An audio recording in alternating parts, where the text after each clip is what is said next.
Welcome back, ladies and gentlemen, to another episode of Chasing Clarity Health and Fitness Podcast. I am your host, Jeff Black, joined with my, as always, eloquent and stunning, beautiful co host, Brandon DeCruz. We have episode 110 for you all today, the pre fat loss checklist, the habits you need to have in place to be ready for your next fat loss phase. Real quick, we are going to skip our last 7 days because I'm just still shooting guns and Brandon's still working his ass off to get ready for photo shoots and everything. The only thing that we want to say is if you guys will watch our social media, I'm going to do something really cool. I will pay one person. Here's the deal. Okay. You got to be able to prove that you shared our posts, our podcast weekly. Like, I want to see like week, date times, all the good shit in the photos. Leave us a review on iTunes. Show that you rated us on Spotify. I will give one ticket to Joe Jeffries' seminar that's going on here in Nashville, Tennessee, the last weekend of September. I believe it's the 27th, 28th. Brandon is good friends with Joe, works with Joe. He could attest to how brilliant Joe is. But these guys, his whole team's coming over from England. This is a chance to learn like a whole different level, see different things, really kind of expand your mind. So with that said, I'm going to give away one ticket along with cover the hotel room for someone on a Friday and a Saturday here in Nashville, Tennessee, if you can prove this all to me. You all better tag the shit out of me. It does not matter if you tag Brandon. If Brandon wants to do something similar, that's fine. I'm doing this because I want to really showcase Joe Jeffries' knowledge, and I really think that this would be cool for coaches to see how people in another whole damn country kind of do stuff at an elite level. So, with that being said, let's get into this. So, today we decided to go over for episode 110, the pre-fat loss checklist, the habits you need to have in place to be ready for your next fat loss phase. That's what it really comes down to for fat loss. It's these habits, and Brandon identified a few. We have five. So what we're going to do is kind of get into the topic of the pre-fat loss checklist. So B, I'll turn it over to you. Absolutely. So, on last week's episode, we covered how to know if you're ready for a fat loss phase. And we went through both the physical/physiological as well as the mental and psychological factors that need to be considered prior to entering a diet because a healthy body is a responsive body. So, if you're not in the right place, whether that be physically or mentally, it'll make the fat loss and body transformation process far more challenging than it needs to be.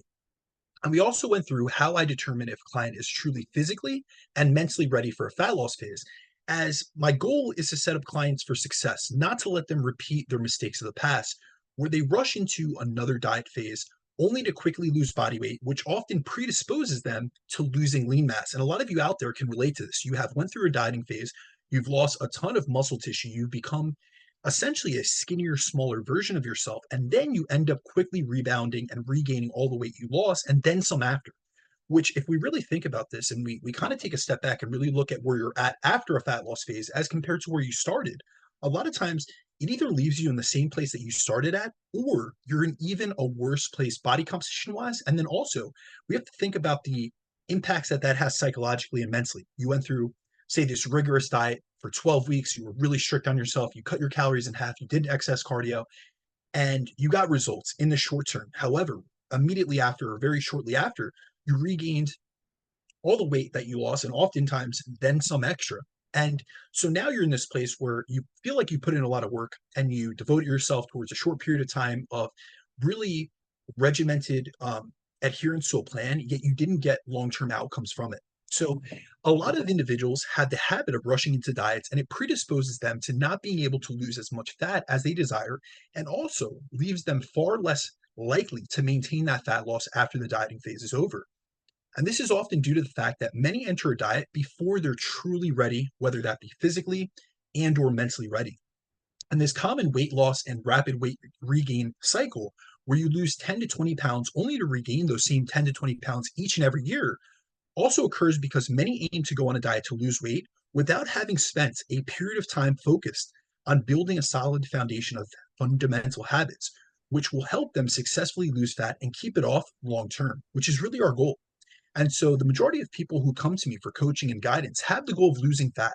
And even if we go beyond the subsect of individuals that I'm in contact with or that Jeff's in contact with at his gym, if we think about the vast majority of the general population, the average person and the vast majority of individuals that we're going to contact, whether that be our friends, our family, people in the grocery store, like Jeff always alludes to, they're going to want to lose weight. And a lot of them are going to need to lose weight because if we look statistically, over 70% of Americans are either overweight or obese. So they're in a place of, or they're in a state of excess adiposity where they could benefit from losing body fat. However, a lot of them aren't in the right place, habits, behaviors, lifestyle wise, to be able to successfully do so. Now, weight loss is a fine long term goal, but the main issue that not only do many have trouble losing weight throughout the process, but even those who do lose body weight and body fat have an even more difficult time keeping it off long term. And this often stems from not having the proper habits, behaviors, and lifestyle in place to sustain long term physique and behavior change.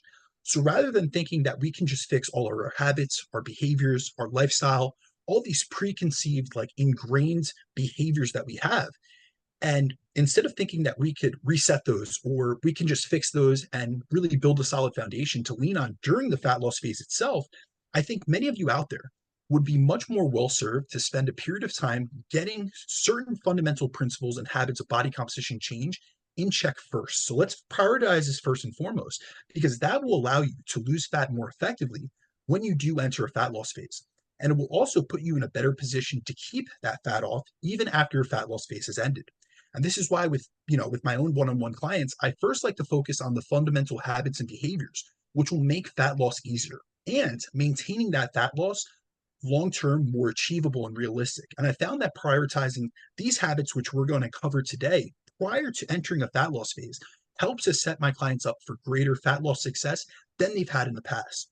Also, if we really think about it, there's this common statement that says success leaves clues. And I think there's a lot of validity behind that because the most successful individuals who are able to lose fat and keep it off all do the things that we're going to cover on today's podcast. So I encourage you to focus on the fundamental habits and variables that will put you into the best position to succeed. Because if you don't have these prerequisites in place and nailed prior to entering a diet phase and entering a fat loss phase, you're going to notice that the process of losing body fat is far more challenging. Your likelihood to reach your specific physique goal is reduced, and the likelihood of you not only achieving impressive results, but also maintaining those results once the fat loss phase has ended is drastically diminished and decreased. So, really, the whole impetus of this podcast is to try to teach you guys and allude to and really make you guys aware of the factors and the habits that you really need to have in place prior to even deciding, am I ready and should I enter a fat loss phase? So, that's what we're going to cover today. All right. So then what are the five main habits that you want to kind of go over then that you identified that you must have dialed in to effectively, get this body fat off you? Yeah, so on today's show, I've picked five of the most influential habits that you'll need to have dialed in to put yourself in the best position to succeed. As you need to focus on having these specific habits in place before going into a fat loss phase, if your goal is to maximize your fat loss and also maintain a lean physique long term. So these five habits include one, experience with tracking your nutrition, two, being on a regular eating schedule and consuming sufficient protein on a daily basis, three, training in a progressive manner, which is programmed to build muscle, four, is going to be getting in a sufficient amount of steps in physical activity, and five, and the final one is going to be getting adequate sleep and managing your stress. I've helped hundreds and hundreds of clients over the years to lose fat and keep it off, and I've done so through a multitude of methods and approaches. But over the past decade plus that I've been coaching, I found that helping clients develop better habits and behaviors around their nutrition, their training, and their movement is one of the cornerstones of setting them up for success both over the short and the long term. So my goal is to have clients engage in these specific habits and behaviors and to cement them into their lifestyle before we go into a deficit. And there's a lot of focus on, when we think about it, there's a lot to focus on during a fat loss phase. So it's not conducive, nor is it realistic to try to build all these habits at once while being in a deficit, which is why I prefer to work on them during a primer phase, which I often will take clients through before I transition them into a fat loss phase. However, if you don't have these habits in check, it'll make your fat loss journey more difficult. And a lot of you who struggle the most with losing fat and keeping it off also don't have these foundational habits in place and have neglected working on them because you're so focused on fat loss. But this is one of the main issues that is bottlenecking your fat loss phases and limiting your ability to make progress. So realize if your goal is to lose fat and to keep it off in order to attain a lean, muscular, healthy physique, you will need to change your habits and your behaviors. You'll need to change your routine and your lifestyle. You will need to modify and improve your mindset and perspective. And you're going to have to build a foundation which will allow you to succeed with your physique goals in the future. Also, the habits I'm going to cover today are not just applicable to fat loss. They're going to help you improve your health. They're going to improve how you look and how you function. They're going to improve your overall body composition, and they're going to make fat loss easier in the future. So these are all habits you can lean on long term, regardless of your specific physique goal. So by spending a period of time now where you focus on them, they're going to serve you long term and provide a massive return on your investment, which is why I really think that anyone out there in this audience who's listening to this, the vast majority of you will have a fat loss goal because we are approaching a season where fat loss is the most prominent and popular goal for someone to have. However, if you are someone that's just trying to improve your metabolic health, you're someone who's trying to maintain fat loss that you've previously just lost, you've just exited a diet, or you want to build muscle, these are all fundamental habits that are going to serve you within those goals to maximize your body composition and your metabolic health. Okay, so let's get into habit number one, nutrition tracking. Okay, I can attest to this 100%. I see people come into my gym. Hey, I want to lose fat. Okay, were you tracking your food? No, I just eyeball it. And I'm like, yeah. So, and it's, I say this because a lot of coaches listen and a lot of people who just are into their health fitness listen to us be. This is something that I just don't know how people could get away with losing fat without nutrition tracking, especially at the level that they really want for their goals and their results. So let's get into that a little bit, my man. Yeah, honestly, I couldn't agree more. So this is why this is our first habit, because nutrition is going to be the most modifiable factor in someone's life. And it's also I really think it's the bedrock to body composition progress. Because if we really think about it, every single one of you guys out there has to eat. So let's focus on dialing in that nutrition first and foremost. So the first habit you need to have dialed in prior to your next diet to be able to effectively drop body fat is to have spent time tracking your nutrition. This is something you have to invest time into doing. You also need to be proficient at tracking, meaning you need to have spent enough time going through the process of logging your foods to know how to use a nutrition tracking app such as MyFitnessPal and how to accurately measure what you're consuming on a daily basis. Nutrition tracking is so important because what's not measured cannot be managed, nor can it be manipulated and modified in a way to maximize your body composition progress. And nutrition tracking is a really effective tool, which I found helps my clients understand what's in the foods they're eating and helps them hit their goals in a much more efficient manner than they have in the past when they weren't nutrition tracking. So, tracking can be beneficial as this is a strategy we can use to record and account for all the foods, the beverages, and the calorie containing items that we take in on a daily basis. And this can help increase our awareness around the food choices we're making and whether the meals and foods that we're eating on a frequent basis are actually in alignment with our physique goals and with the macronutrient and the calorie target and the calorie budget we need to adhere to reach our specific physique goals. So if you're someone who has spent or who has the goal of spending time in a dieting phase and you really want to lose a substantial amount of body fat, I encourage you to spend time tracking your nutrition prior to your next diet so that you can get an accurate idea of how much you're eating currently. You need to know your baseline. You should also use this to be able to learn about the calories and macros that different foods contain. And then you could see for yourself which foods are more satiating and which foods are less satiating for the same amount of calories. You can do a calorie comparison. Hey, right now I'm eating, um, French fries, or I'm eating potato chips, or whatever it may be. And I'm comparing that. Now I'm going to compare that to the calorie equivalent in a baked potato and see which one's more satiating and which one really helps me adhere to my calorie and macronutrient targets a lot more effectively. It's also going to help you to gain awareness around your eating habits and behaviors. And you can work on improving these habits and behaviors. And then also, from a coaching perspective, in order to help a person enter a fat loss phase to effectively lose body fat, I need to see what that person is doing currently from a nutrition perspective, which requires them to track in some type of manner. Because I need to see what it is that they're eating so that I can make the nutritional adjustments needed and I can look at what eating habits, behaviors need to be improved upon and what we need to work on to help this client get better results and maximize their rate of progress. So on both sides, whether you're a client or you're a coach, this is a collaborative relationship and a partnership where we're working towards a a very similar goal. We're trying to work together to get to an endpoint. And so nutrition tracking is that first fundamental habit that you need to have in place to set yourself up for success in your next fat loss phase. Okay, so then let's get on about talking, and this is a big one, I think, a regular eating schedule and sufficient daily protein intake. I think a lot of people skip that regular eating schedule. And I think that's where a lot of people get jammed and you get a lot of issues from it. So let's kind of get into this, my man. Absolutely. So the second habit that you need to have dialed in prior to your next diet to be able to effectively drop body fat is to have a regular eating schedule and a sufficient daily protein intake. If you're currently eating on an erratic schedule, which is what I often see when new clients come to me, and you're that person who's winging your meals day to day with no structure in place, you're going to set yourself up for failure, especially during a fat loss phase. And most who lose fat and keep it off have a consistent eating pattern where they eat the same amount of meals per day that consist of similar foods and eat around the same times each day, as this allows them to effortlessly execute their daily eating plan instead of wasting both time and then also mental energy each day trying to figure out what to cook, what food sources to put together in their meals, and how they can make different food sources hit their macro targets. And this is something I often see when I go through dietary logs of new clients that come to me. It looks like a clusterfuck, to be honest with you. It's almost like a children's, menu essentially. And I don't mean any offense by that, but essentially what they're doing is they're weighing things meal to meal, day to day.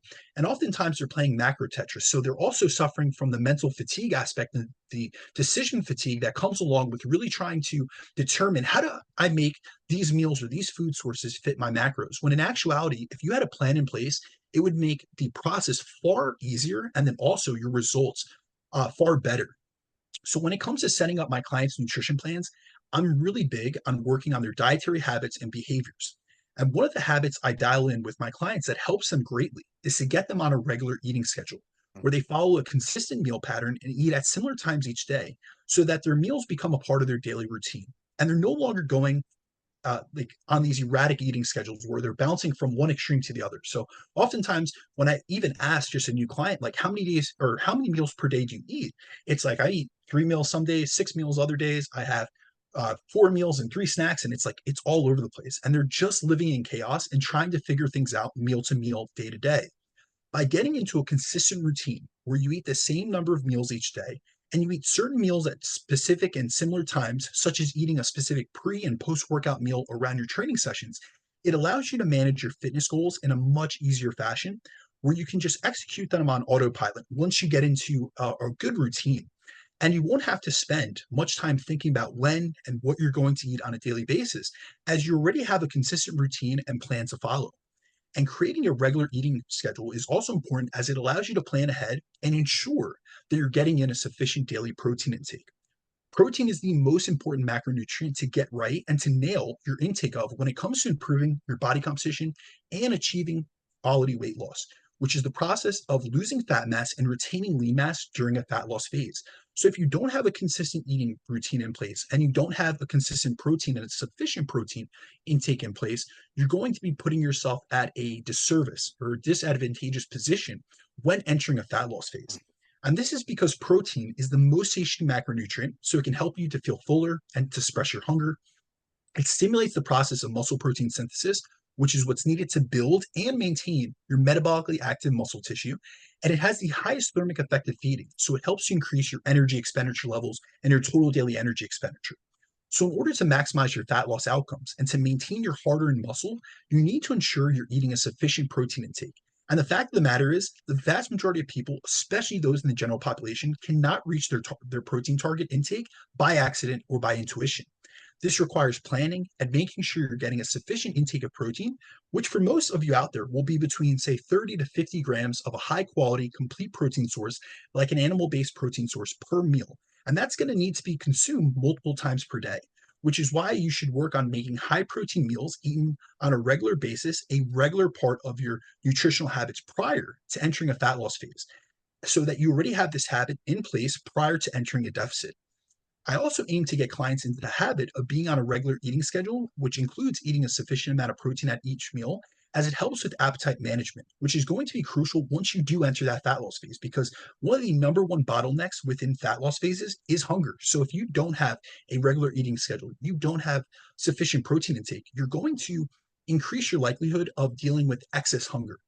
And the reason why we want to maintain or create and maintain a regular eating schedule when we're going into a fat loss phase is because our main hunger hormone ghrelin gets entrained based on our usual eating patterns. So by eating at consistent times, you're able to place meals when you're most likely to experience hunger, which can help with both appetite regulation and appetite management. So overall, getting into the habit of being on a regular eating schedule and getting in a sufficient daily protein intake can help you hit your daily macro targets easier, which will allow you to reach your goals in a more efficient manner and making adhering to your diet easier.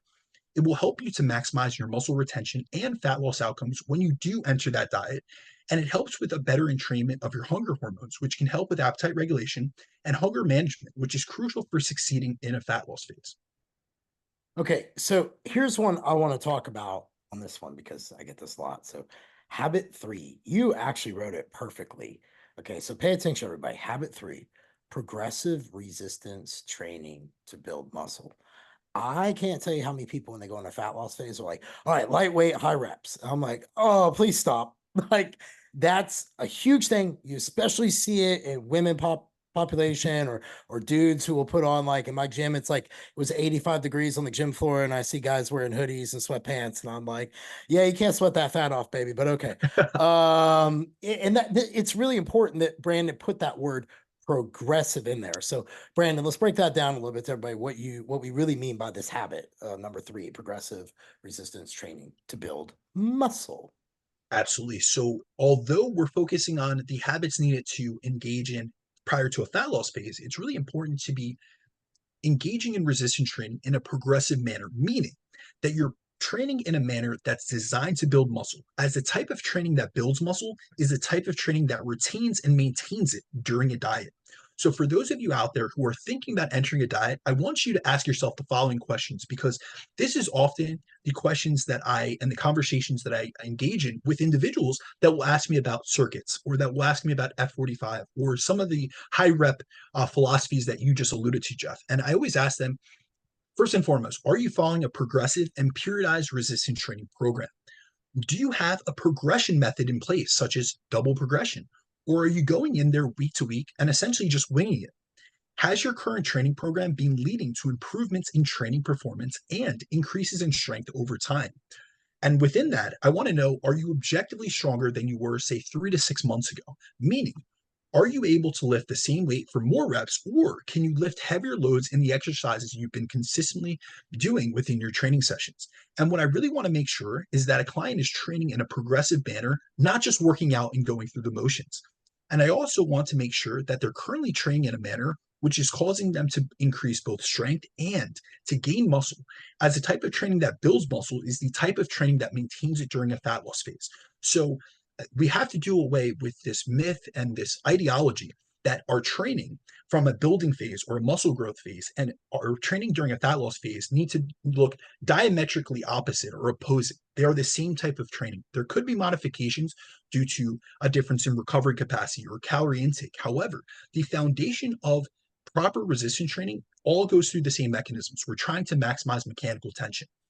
And what I often encounter with a lot of new clients is that they're training in a suboptimal manner for muscle growth when they come to me, which is where I like to spend a period of time focused on improving their approach to training and increasing performance to build muscle before we go into a fat loss phase.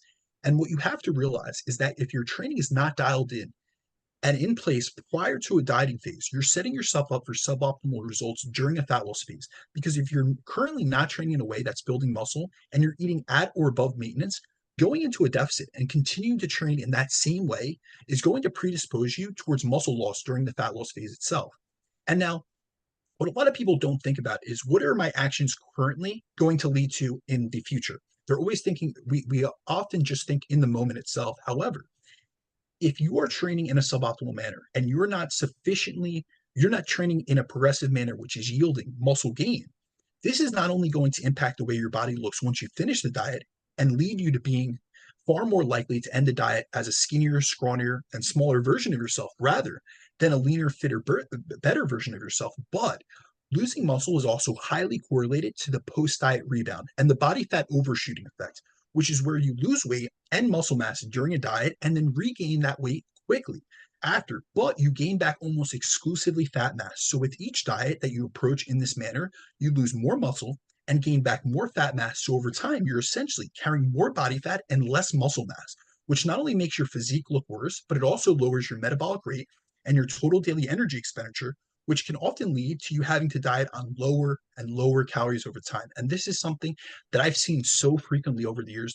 I've worked with a lot of individuals that have a very long dieting history, and they've been pretty meticulous. Like they're on point, they calorie track and everything, and they show me some of their diet logs of what they've had to get down to in each subsequent diet. It's like every diet they're going lower and lower and lower in calories, yet their physique doesn't look any better.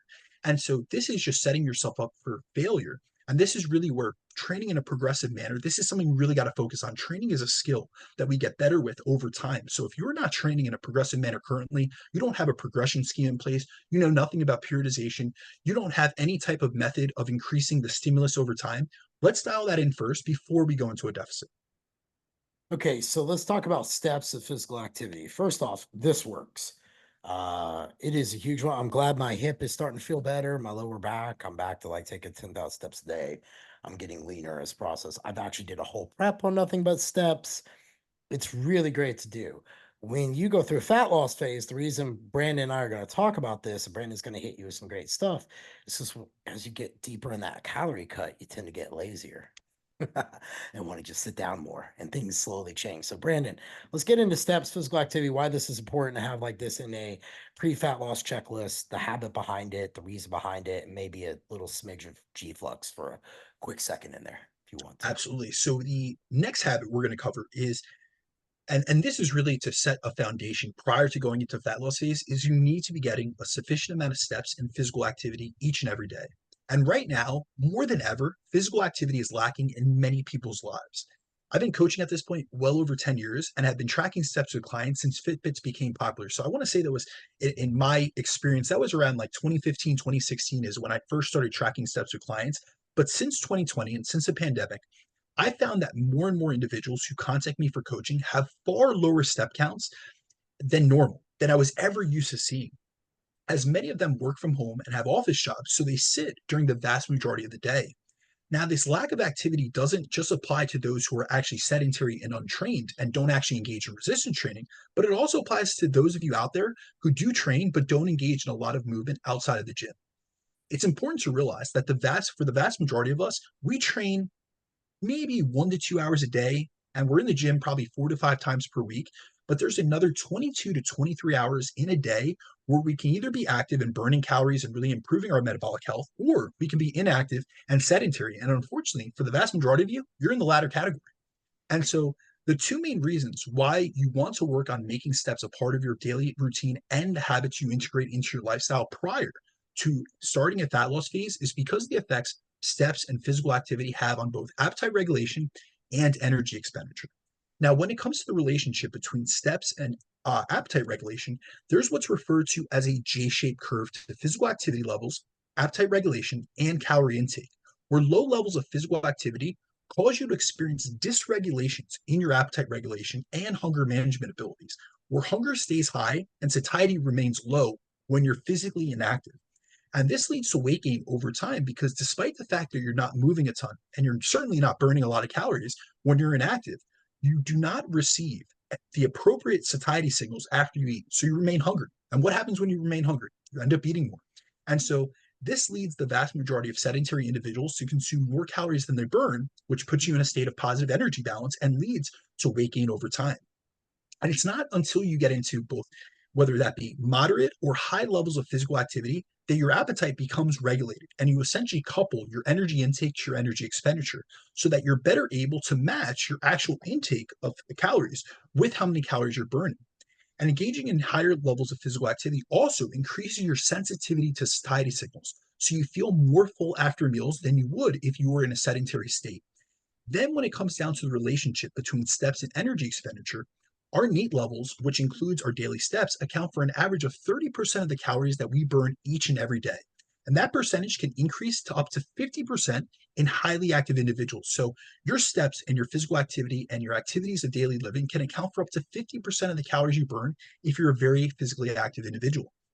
And our physical activity energy expenditure levels, which is mostly made up of the calories we burn through things like steps, is also the most modifiable component of our total daily energy expenditure, aka the total amount of calories that we burn per day. And so this means that the most significant differences we see in the total amount of calories that two people of the same body weight and body composition burn isn't actually due to their differences in their basal metabolic rate or any metabolic components. It's actually due to differences in physical activity levels. And research has found that the amount of calories that two people of the same weight and body composition burn can differ by up to 2,000 calories per day due to their differences in need and how physically active one person is compared to the other. And so the reason I like to have clients get into the habit of getting a sufficient amount of steps per day is because if you're working an office job and you're very inactive, you're going to need to diet on far lower calories, which can often make hunger worse and make it much more difficult to adhere to a calorie deficit. So if you're someone out there and you're getting, say, 5 to 6,000 calories per day and you're trying to lose fat, it's going to be so much more difficult to do so and less sustainable, which is where focusing on increasing your steps and getting into the habit of incorporating more physical activity and walks into your lifestyle prior to your next diet can help make transitioning to the dieting process easier. Now, when it comes to how many steps you should be doing at a minimum prior to going into a fat loss phase, I personally recommend between 8,000 and 8,500 steps per day as a minimum threshold to get to. And that target is what I've been using with clients for the past several years. Mhm.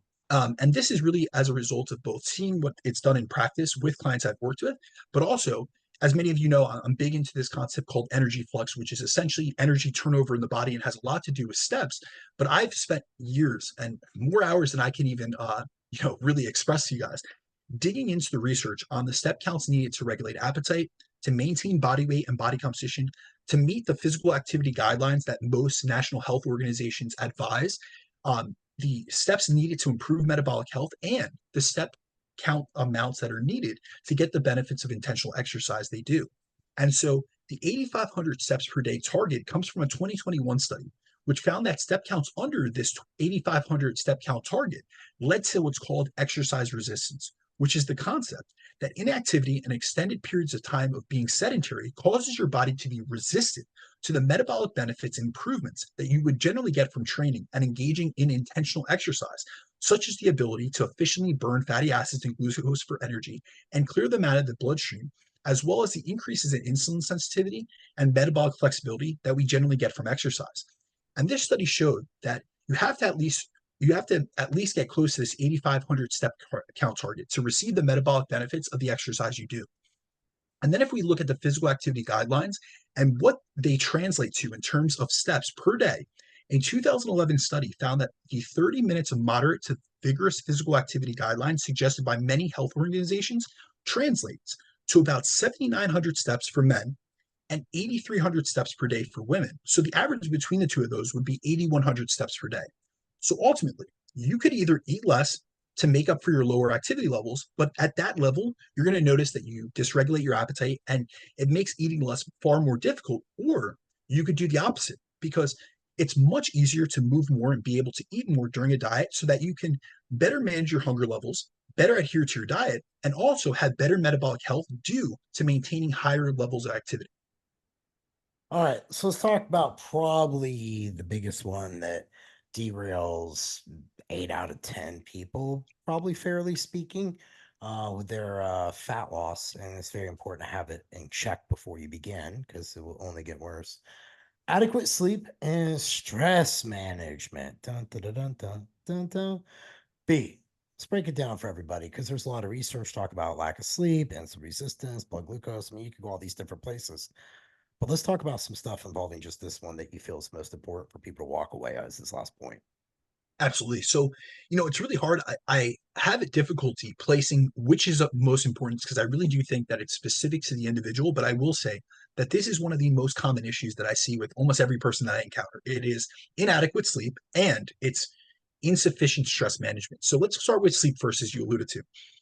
First and foremost, sleep loss can derail your dietary efforts and fat loss progress in a variety of ways. which is why you should focus on prioritizing your sleep and improving upon your sleep routine prior to your next fat loss phase. When we actually look at the effects of insufficient sleep on body composition outcomes, we see that insufficient sleep, when in a deficit, has been shown to increase lean mass loss and decrease body fat loss. So, one study, which we actually covered in last week's podcast, found that when dieters got poor sleep, 80% of their weight loss came from muscle and only 20% of their total weight loss came from body fat. So, it drastically skewed the body composition outcomes that they received or that they earned in the fact that they lost a ton of lean mass and lost very little fat mass. We also see that those with poor sleep habits tend to weigh more and gain more weight over time than those who sleep enough. Poor sleep has also been shown to skew satiety and hunger hormones, where sleep loss results in lower leptin levels, which is one of our main satiety hormones. It results in higher ghrelin levels, which is our main hunger hormone, and also leads to an increase in appetite, which makes maintaining a deficit far more difficult. Poor sleep can also decrease total daily energy expenditure levels in a few ways. So, going through extended periods of short sleep has been shown to lower resting metabolic rate, which accounts for the largest percentage of the calories you burn per day. Another way poor sleep can reduce how many calories we burn per day is by reducing our energy levels and leaving us feeling both fatigued and lethargic throughout the day, which can reduce our intensity and our output in the gym and also out of it during our activities of daily living. Also, many of you will notice that when you haven't slept well, you're more likely to want to sit more, slouch more, and relax more, and this can reduce your NEAT levels. However, research also finds that improving your sleep, so doing the opposite, really focusing on your sleep, can lead to significant body composition improvements. So, for example, in a randomized control trial published in 2020, researchers wanted to look at how improving someone's sleep would impact people's response to the same resistance training program as those who did not improve their sleep. So, to test this, they put young, healthy individuals on a 10-week resistance training program where they randomized them into two groups. In one group, they gave them sleep education program to improve their sleep. So they really focus on dialing in their sleep throughout the study, whereas the other group received no counseling and no advice on sleep. And at the end of the 10-week training program, they found that although both groups increased their lean body mass, the sleep intervention group, who had improved their sleep quality over that 10-week duration, saw a larger increase in lean mass and lost significantly more fat mass than the group not receiving the sleep education. So those who had improved their sleep throughout the study finished the study by recomping and losing a significant amount of body fat while gaining lean mass. So these are pretty disparate outcomes if you actually look at the final outcomes within the study. And so this is something that even prior to going into the fat loss phase, if you guys just take the next couple months and really focus on improving your sleep, this can have drastic outcomes to your actual body composition. And just a few tips for you guys in order to improve your sleep. I would suggest you maintain a regular sleep and wake cycle. So aim to go to sleep and wake up at similar times each and every day. Get light exposure early in the day and try to make that natural light exposure if possible, because this will help to set up your circadian rhythm. But at the same time, at the end of the day, try to limit blue light exposure because this is going to lower melatonin secretion and production. Implement a caffeine cutoff where you stop consuming caffeine early in the day so it does not disrupt your sleep quality or your sleep latency. I would also recommend tapering your fluid intake as you get closer to bedtime to limit the amount of times you wake up during the night. Another piece of advice would be to take a warm shower to decrease your core body temperature, which helps you actually get to sleep easier. So it actually decreases your sleep latency. Another one would be to find a routine which allows you to relax prior to bed and keep your bedroom cool, dark, and quiet. Now, when it comes to the other aspect that I wanted to speak about is stress management, which is an often overlooked component of coaching. A lot of times we focus on the X's and O's, and a lot of times it's just about calories and macros. And I'll tell you personally, stress is one of the number one bottlenecks that I see in my clients' day-to-day lives, because I work with people in the real world. These aren't professional athletes that have all the time in the world to be able to relax and decompress and have all these therapeutic adjunctive therapies. Really, for people in the real world, especially the general population, stress is one of the biggest hindrances to their life. So this is something we do definitely have to focus on, and often a topic of conversation with many of the clients I work with. So chronic stress can influence our appetite and food choices, which will ultimately impact our body composition outcomes, especially if your goal is to lose body fat. And this is because chronic stress can lead you and lead many to look to food for comfort. And during these times, many of you will notice you're drawn to tasty, hyperpalatable sweets and treats, which many will use as a form of self-medication. But this often leads to an increase in calorie intake and to weight gain over time. Now, stress will not completely stop your fat loss as long as you maintain a deficit. But if you allow stress to impact your eating behaviors, and even worse, if you turn to eating as a way to distract yourself from stress, it will hinder your fat loss progress. And the issue is that many try to diet during very high stress periods of their lives, and they don't prioritize dealing with their stresses or finding positive coping mechanisms beforehand, which makes the dieting process far more difficult. And this is where having a coach in your corner to help you decide if right now is the right time to diet can be extremely beneficial, as it can be really difficult to be objective with ourselves and to not pursue a goal that we have in our heads, even if right now isn't the best time period to go after those goals. So, if you're currently dealing with a high amount of stress, yet you want to diet, I encourage you to take a step back and focus on mitigating and manage some of your stress now to put yourself in a better position to succeed in the future during your next fat loss phase. So, you want to first focus on solving the problem that's causing you the most stress. So find the source of your stress and work on it. And there's also a few other stress reduction techniques that I've used with clients that it can be extremely beneficial for reducing stress. So I'm a big fan and big proponent of adding in more parasympathetic activities to your daily routine to promote a state of rest and relaxation. So this can include things like going for walks, getting a massage or going to the spa, getting extra sleep. So really getting that restorative, the most restorative thing that we can actually engage in. Another one is spending time in nature. One thing that I really like to do, and I have a lot of clients do this, is journaling, which is especially beneficial to do before bed. I have a lot of clients do what I call a brain dump, which is really to offload anything that's stressing you, any task you have to get to. Really, this helps someone who finds themselves having like a very racing mind before bed, and they ruminate on thoughts, or they're very wound up, and this actually impacts their sleep quality. So it not only allows you to decompress and de-stress, but it also improves your sleep quality. Other forms of stress reduction or parasympathetic activity could be listening to music you enjoy, as long as it's not like Slayer or something. Like, let's get something relaxing. And then mindfulness practices like meditation. So, overall, the five main habits you want to have dialed in prior to your next fat loss diet are to be tracking your nutrition, two, to being on a regular eating schedule and consuming sufficient protein intake, three, to train in a progressive manner to build muscle, four, getting in a sufficient amount of steps and physical activity, and last but not least, to be getting adequate sleep and managing your stress. And I've seen it time and time again that when I'm able to focus or get a client to focus on these areas during, say, a pre-fat loss primer phase, they have a much more successful fat loss phase after. And it is something that is not only more successful, but more efficient and easier for them to adhere to. And the process is just all the more enjoyable because they were in a great state to begin with. So it wasn't like we were trying to force their body into fat loss. We coaxed the body into fat loss. And so this is really something, these habits are fundamental to you guys having a successful fat loss phase. Now, Jeff, did you have anything else you wanted to add to this before we close out the podcast, my man? Yeah, I wanted to touch on two things. So one related to the sleep thing. For me, a mattress was a big investment that I made. Nectar, Nectar is what I went with, but you also got like I think it's the Purple Cow, a lot of different ones, Twine maybe. And then there's a product called Sheets, Sheetx. It's like jersey material that are these sheets, but they help allow you to stay really cool while you sleep because a lot of the sheets are heavy. So I had to do that to like really help me get a deeper level of sleep. And the other thing is, if Brandon talks about journal dumping before bed, that actually works better for me in the morning for some reason. If I would do it at nighttime, it would hype me up.